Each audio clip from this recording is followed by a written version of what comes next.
Good morning everyone. So theorem number 8 statement क्या है? If in abelian group G has a unique composition series then G is cyclic group of order p to the power n for some prime p and जो n है वो greater than और equals to 0 होगा। Mean हर abelian group के पास अगर abelian group के पास एक unique composition series है तो वो अबेलियन ग्रुप साइक्लिक होगा और उसका order p to the power n form का होने वाला, हमें ये प्रूफ करना है। सो हमें जो गिवन है that is abelian group having a unique composition series. तो स्टार्ट वहीं से करते हैं। Let G be an abelian group having a unique composition series. उसके पास एक ही कॉम्पोजिशन सीरीज है। Then we know that an abelian group has a composition series if and only if it is finite। ये theorem हम लोगों ने proof कर ली है। अगर अबेलियन ग्रुप के पास कॉम्पोजिशन सीरीज है तो वो फाइनाइट होगा, और अगर ग्रुप फाइनाइट है तो उसके पास कॉम्पोजिशन सीरीज भी होगी। सो ये क्या है? एक अबेलियन ग्रुप है जिसके पास यूनिक कॉम्पोजिशन सीरीज है। So that means that group must be finite. तो ये G क्या हो गया? फाइनाइट ग्रुप हो गया। ठीक है, अब हमें जो प्रूफ करना है वो प्रूफ करना है, एक तो ये साइक्लिक होगा और एक इसका order p to the power n form का होने वाला है, where p is a prime number. तो हम पहले प्रूफ करेंगे कि इसका जो ऑर्डर है that is of the form p to the power n। तो देखो, प्रूफ करने के दो मेथड होता है। या तो हम कुछ जो हमें गिवन है उस गिवन से स्टार्ट करें और एंड तक जो प्रूफ करना है वो कहीं ना कहीं से प्रूफ कर दें। सेकेंड मेथड ये होता है कि हम कॉन्ट्रडिक्शन से उसको प्रूफ करें कि हमने क्या किया, जो प्रूफ करना है उसका बिल्कुल ऑपोजिट लेके स्टार्ट किया, और अगर कुछ ऐसा आया जो कि पॉसिबल नहीं है दैट मीन जो हमने लिया वो गलत था, तो थ्योरम प्रूफ हो जाएगी। तो आज हम कॉन्ट्रडिक्शन वाला मेथड यूज़ करने वाले हैं। तो मैंने क्या लेट किया, order of G is not a power of prime. मुझे प्रूफ करना है कि वो पावर ऑफ प्राइम है, बट मैं लेके चल रही हूँ कि order of G is not a power of prime.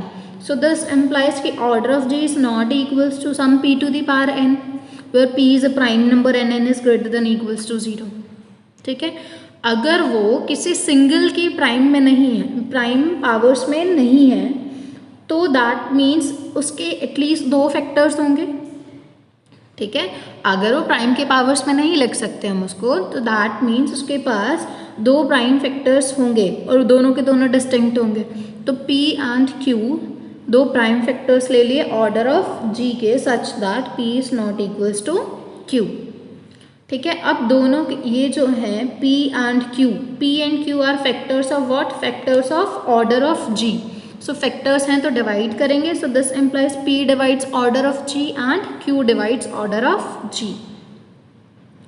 ठीक है, अब P is a prime number and Q is also prime number. मैंने कॉशी थ्योरम आप लोगों को बताई थी कि जब भी कोई प्राइम किसी ग्रुप के ऑर्डर को डिवाइड करता है तो उस ग्रुप के पास एक एलिमेंट एग्जिस्ट करता है सच दैट कि उसका ऑर्डर उस प्राइम के इक्वल हो जाता है।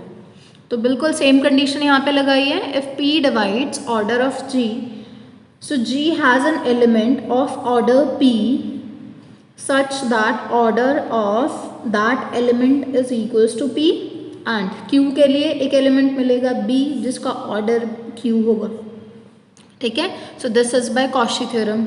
नेक्स्ट, जैसे हमने लास्ट थ्योरम में किया था कि जो एलिमेंट मिला था ग्रुप का उससे जनरेटेड एक साइक्लिक ग्रुप कंसिडर किया था। तो यहाँ हमें दो एलिमेंट्स मिले A एंड B। तो मैंने क्या किया, एक साइक्लिक ग्रुप कंसिडर किया कैपिटल A जो कि स्मॉल a से जनरेटेड है, और एक cyclic group capital B that is generated from small b। ठीक है, ये दोनों साइक्लिक ग्रुप्स हैं किसके? G के। और ऑर्डर ऑफ A, इसका ऑर्डर कितना होगा? जितना इसके जनरेटर का ऑर्डर है, और इसके जनरेटर का ऑर्डर P है, तो A का ऑर्डर P और B का ऑर्डर कितना होगा? जितना B के जनरेटर का ऑर्डर है, that is equals to Q। इतना हो गया। Then next, since G is abelian, abelian group के जितने भी सब ग्रुप्स होते हैं वो नॉर्मल होते हैं। तो A एंड B ये जो दो सब ग्रुप्स हैं G के वो नॉर्मल सब ग्रुप्स होंगे। So A is a normal subgroup of G and B is a normal subgroup of G। Also G is finite, तो G बाय A भी फाइनाइट होगा। ठीक है, group finite है तो उसका quotient group भी फाइनाइट होगा। We know that a finite group has a composition series, और ये तो हमने प्रूफ कर दी है थ्योरम कि हर फाइनाइट ग्रुप के पास एक कॉम्पोजिशन सीरीज होती है। Now since G by A is finite, तो G by A has a composition series. तो ये लेट कर ली G by A की composition series with the length m, और यहाँ पे आ गया identity of G by A, and G by A की आइडेंटिटी है 1। इसको लेट कर लिया number 1, and this is a composition series for G by A। अगर ये कॉम्पोजिशन सीरीज है तो इसके जो फैक्टर ग्रुप्स होंगे वो नॉन ट्रिवियल एंड सिंपल होंगे, so these are simple groups. Done. Then by third theorem of isomorphic homomorphism, ये क्या होगा, ये किसके आइसोमॉर्फिक होगी, ये ए रिमूव कर दो, Gi by Gi प्लस 1 के आइसोमॉर्फिक होगी। तो अगर ये इसके आइसोमॉर्फिक है और ये सिंपल है तो ये भी सिंपल होंगे। डन इतना। Then next Gm by A equals to identity, तो इसका क्या मीनिंग, Gm किसके इक्वल है, A के equal, so Gm is equals to A। अब हमने एक और लेट किया Gm plus 1 is equals to identity, हमने लास्ट टाइम भी यही किया था।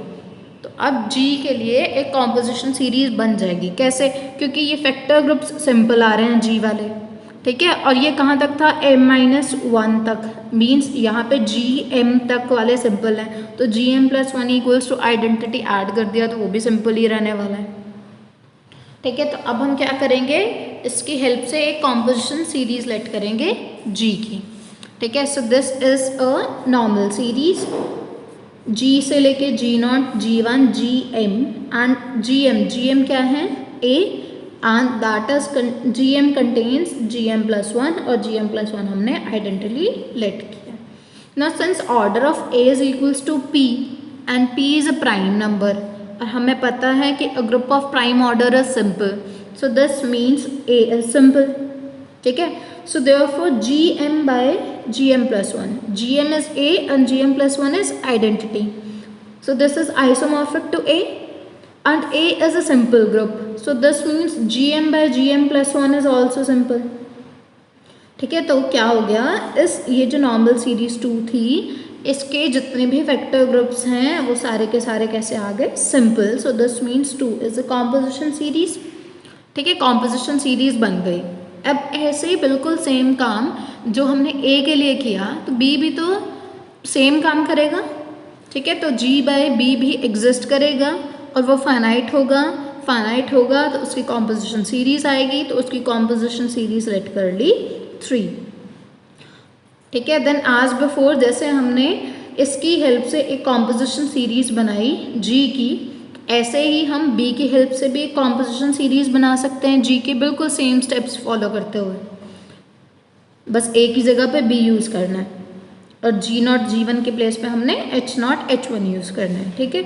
So this 4 is a composition series for G। Not 2 and 4 ये वाली और 2 कौन सी वाली, जो A की हेल्प से बनाई थी कॉम्पोजिशन सीरीज, ये वाली। Since 2 and 4 are two distinct composition series for G, हमने क्या किया, दो डिफरेंट composition series फाइंड कर ली G की। अब ये डिफरेंट क्यों हैं, क्योंकि देखो इसके अंदर आइडेंटिटी A है, इसके अंदर B है, A is not equals to B, तो ये दोनों कॉम्पोजिशन सीरीज डिस्टिंक्ट हुई। अब A is not equals to B कैसे आया, देखो ऑर्डर ऑफ A कितना था P और ऑर्डर ऑफ B कितना था Q, and P is not equals to Q, तो ये भी कभी इक्वल नहीं होंगे सब ग्रुप्स, तो A and B are distinct, so this implies कि ये जो कॉम्पोजिशन सीरीज बनी 2 and 4 ये दोनों भी डिस्टिंक्ट बनी। बट थ्योरम के स्टेटमेंट में तो गिवन है कि abelian group with a unique composition series, तो कॉम्पोजिशन सीरीज तो एक की आनी चाहिए बट हमारे पास 2 आई, सो दैट मीन्स जो हमने कंसिडर किया था कि order of G is not equals to P to the power M, ये क्या था, ये फॉल्स था, तभी एक ऐसी चीज़ आई जो पॉसिबल नहीं है।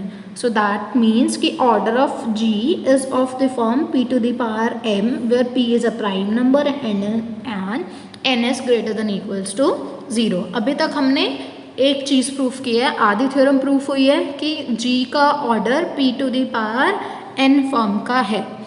Now we are left to prove that कि G is a cyclic group. So देखो next is next we show that G is a cyclic group. Suppose G is not a cyclic group. ठीक है, इसके लिए भी हम contradiction वाला ही method use कर रहे हैं. तो मैंने सपोज किया कि G is not a cyclic group. अगर G साइक्लिक ग्रुप नहीं है तो जो H और K, G को हम लिख सकते हैं direct sum of H and K. ठीक है, क्योंकि ये साइक्लिक ग्रुप नहीं है. Where H and K are subgroups of G. H and K क्या हैं? G के सब ग्रुप्स हैं. एंड सच दैट कि order of H is less than order of G and order of K is less than order of G. Equal भी नहीं होगा, strictly less है. Now H is a subgroup of G and K is a subgroup of G. ठीक है, so by Lagrange's theorem order of subgroup divides order of group. So order of H divides order of G and order of G is what? P to the power n. तो अगर ये P to the power n form को divide करें means order of H divides P to the power n. तो ये भी कुछ P की ही पावर में होगा. ठीक है, तो उसको लेट किया P to the power alpha, फिर alpha can be 1 and can be greater than 1. ठीक है, तो अल्फा इज ग्रेटर देन और इक्वल्स टू 1. सिमिलरली अगर H सब ग्रुप था तो वो ग्रुप के ऑर्डर को डिवाइड करता था, तो K भी तो सब ग्रुप है, तो K भी तो ग्रुप के ऑर्डर को डिवाइड करेगा. अगर डिवाइड करेगा तो वो भी प्राइम की ही कुछ पावर में होने वाला है, तो उसको लेट कर लिया उस पावर को beta. So order of K is equals to P to the power beta, where beta is greater than equals to 1. ठीक है, अब ऑर्डर ऑफ H क्या है? P to the power alpha.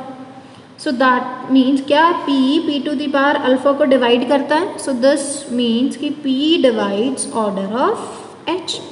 Similarly P divides P to the power beta. So this employees P divides order of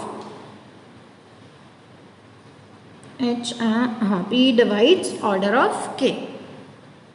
ठीक है, सो this implies P divides order of H and P divides order of K.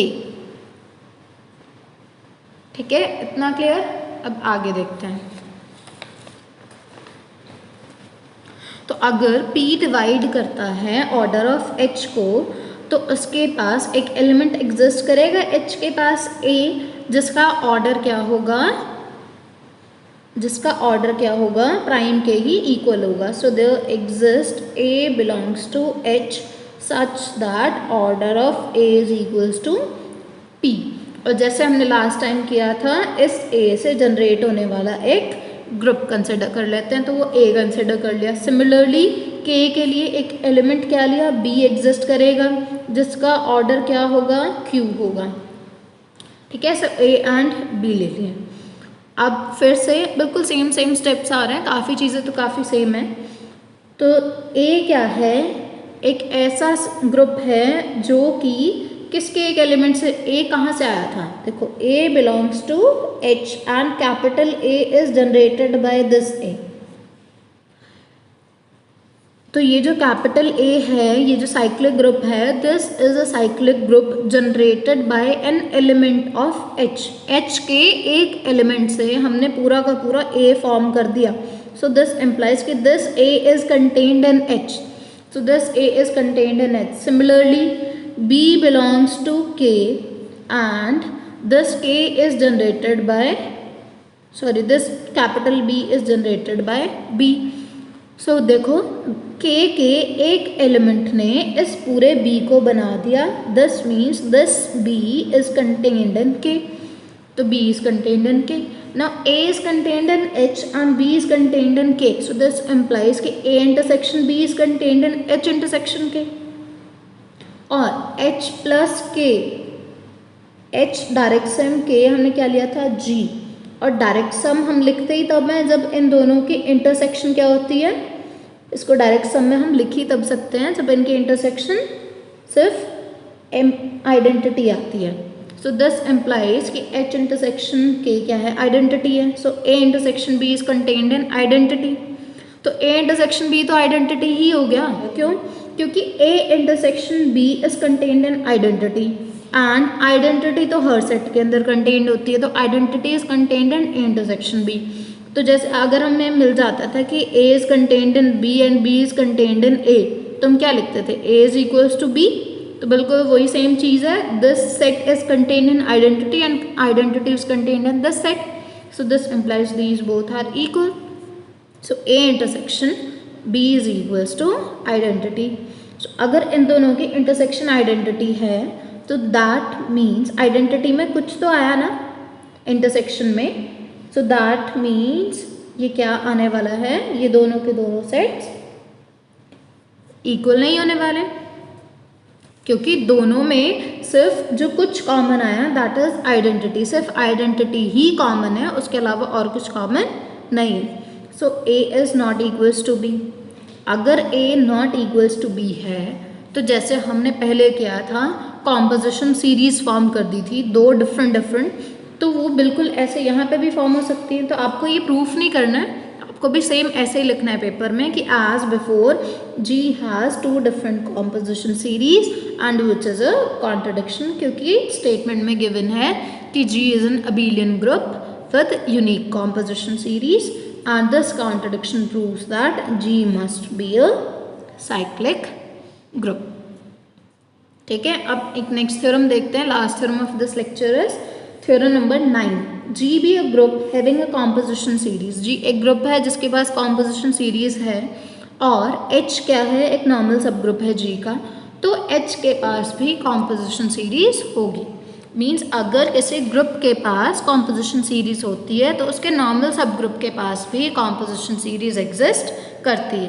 तो इसको proof करना start करते हैं. Start कहाँ से करेंगे, G एक ग्रुप है जिसके पास कॉम्पोजिशन सीरीज है, तो उसकी कॉम्पोजिशन सीरीज लेट कर ली 1. अब हमें क्या करना है, H के लिए कॉम्पोजिशन सीरीज फॉर्म करनी है. तो H के लिए अगर कॉम्पोजिशन सीरीज फॉर्म करनी है and with the help of this G, इस सीरीज की हेल्प लेंगे और उसकी हेल्प से एक नई कॉम्पोजिशन सीरीज फॉर्म करेंगे, किसकी, H के सब ग्रुप्स की. तो मैंने क्या किया, एक नया सब ग्रुप डिफाइन किया HI, और वो किसके इक्वल है, H इंटरसेक्शन GI. अब ये इस टाइप से क्यों लिया, देखो GI का यूज भी आ गया, इन सारे G का यूज भी हो गया, और ये H इंटरसेक्शन GI लिखने का ये पर्पस था कि अब ये H के अंदर कंटेन भी होगा, क्योंकि इंटरसेक्शन अपने दोनों एलिमेंट्स जो जिन जिन की इंटरसेक्शन ली होती है उनमें कंटेन्ड होती है ना. A intersection B is contained in A and A intersection B is contained in B, यही होता है. सो दैट मीन्स कि ये जो H इंटरसेक्शन GI है ये H में कंटेन होगी. तो ये H, अब देखो और क्या चीज़, GI plus 1 is contained in GI, ये नॉर्मल सीरीज है क्योंकि, ठीक है, फॉर m-1 तक आई वेरी कर. अब दोनों साइड में H के इंटरसेक्शन ले लो, दोनों साइड H से इंटरसेक्शन ले लिया, तब भी ये कंटेनमेंट होल्ड होगी. एंड व्हाट इज दिस, इसको HI के डिफाइन से मैच करो तो ये क्या बनेगा, इसको HI के डिफाइन से अगर हम मैच करें सो ये बनेगा H ऑफ I प्लस 1 और ये क्या बनेगा HI. Done. So this means H of I plus 1 is contained in HI. Now since GI plus 1 is a normal subgroup of GI, क्योंकि ये इसकी composition series है, composition series है तो normal series है, और normal series है तो ये normal subgroups है, और हर ग्रुप खुद के नॉर्मल तो होता ही है, तो H खुद के नॉर्मल तो होगा ही, तो इन दोनों की जो इंटरसेक्शन है वो भी नॉर्मल होगी, तो ये नॉर्मल आ गया. और ये क्या है HI प्लस 1 और ये क्या है HI. So HI plus 1 is a normal subgroup of HI. तो धीरे धीरे देखो हम कॉम्पोजिशन सीरीज की साइड मूव कर रहे हैं, अभी हम नॉर्मल सीरीज की साइड मूव करना स्टार्ट कर रहे हैं पहले, क्योंकि हम पहले नॉर्मल प्रूफ किए, पहले नॉर्मल सीरीज तक पहुंचेंगे, फिर उस नॉर्मल सीरीज के फैक्टर ग्रुप्स को non trivial and simple proof करेंगे, तो हम कॉम्पोजिशन सीरीज तक चले जाएंगे. सो पहले I को क्या पुट किया, 0. जब I को 0 पुट किया HI में, तो HI क्या था, HI था H इंटरसेक्शन GI, तो क्या बन गया H इंटरसेक्शन G0. अब ये जो G0 या G0 जो मर्जी बोल सकते हो आप, H इंटरसेक्शन G0, ये G0 क्या है, G है क्योंकि कॉम्पोजिशन सीरीज थी ना, G is equals to G0 that contains G1 contains G2 इस टाइप से, तो G is equals to G0 था, तो G is equals to G0, तो यहाँ G लगा दिया. अब H बड़ा है या G बड़ा है, H is a normal subgroup of G ना, सो सो H और G की जब हम इंटरसेक्शन लेंगे तो इंटरसेक्शन कितनी आएगी, H। इतना डन। अब लास्ट एलिमेंट देखते हैं, I को M डाल के देखो, जब I को हमने M डाला तो क्या आया, HM is equals to H intersection GM and GM is what, GM is identity, H की आइडेंटिटी के साथ इंटरसेक्शन तो क्या आएगी, आइडेंटिटी ही आएगी। तो अब मैंने क्या की, एक नॉर्मल सीरीज फॉर्म कर दी, H is equals to H0 H1 up to HM, क्योंकि ये HM आइडेंटिटी आ गया। ग्रुप से स्टार्ट किया, आइडेंटिटी तक पहुंच गए, और ये जितने भी सब ग्रुप्स हैं ये सारे के सारे नॉर्मल हैं। कैसे, ये देखो, ये प्रूफ किया था, HI+1 is a normal subgroup of HI for all I varying from 0 to M-1। तो हम नॉर्मल सीरीज तक पहुंच गए हैं। अब क्या बचा है, फैक्टर ग्रुप्स को non trivial and simple proof करना। तो हमारी थ्योरम डन है। तो चलो स्टार्ट करते हैं उसके लिए। तो फैक्टर ग्रुप कंसिडर करते हैं सीरीज का HI/HI+1, ठीक है ना। HI की वैल्यू लगा दो, HI क्या है, H इंटरसेक्शन GI, और HI+1 क्या है, H इंटरसेक्शन GI+1। अब देखो GI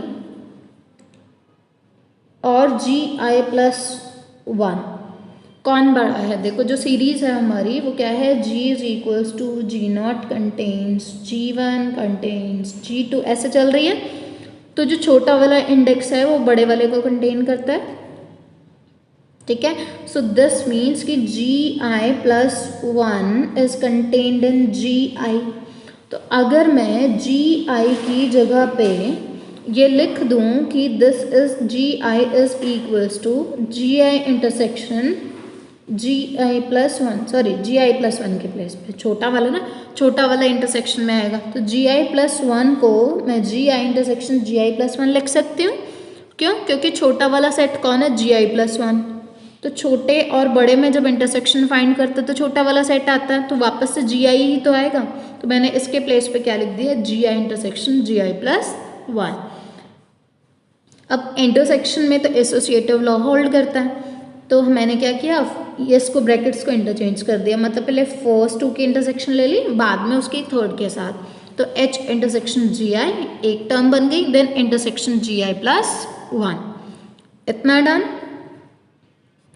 and now this is isomorphic to this term. ये कैसे आया, देखो हमारे पास रिजल्ट होता है इफ A/A इंटरसेक्शन B, अगर A/A इंटरसेक्शन B होता है तो ये किसके आइसोमॉर्फिक बनता है, AB/B।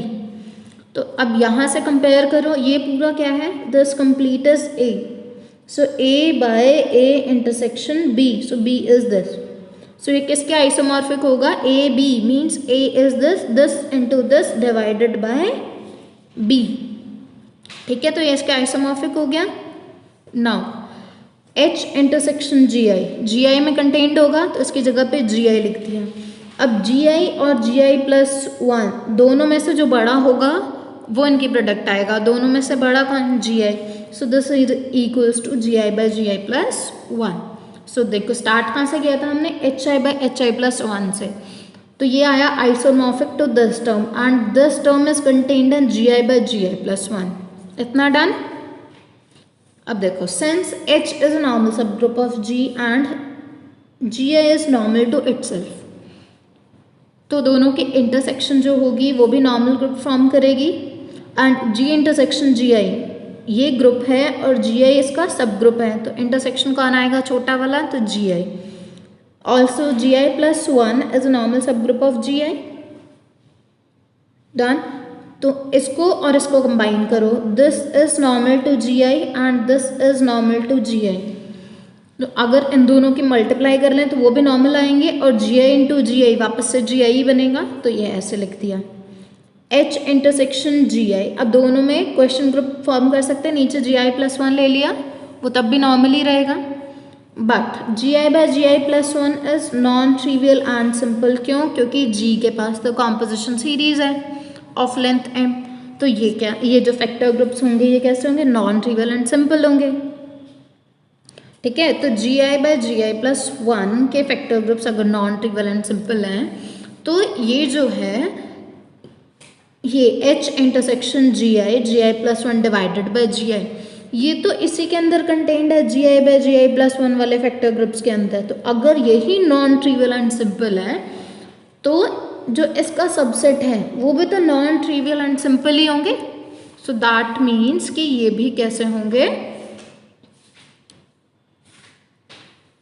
Non trivial and simple ही बनने वाले हैं। और ये किसके आइसोमॉर्फिक है, HI/HI प्लस वन के। अगर ऐसे नहीं करना तो एक और मेथड है, देखो GI/GI प्लस वन, ये क्या है, नॉर्मल सब ग्रुप। ये क्या है, ये टर्म जो पूरी है, ठीक है, ये पूरी की पूरी टर्म, ये पूरा group, this is a normal subgroup of this, ठीक है, ये इसका नॉर्मल सब ग्रुप है।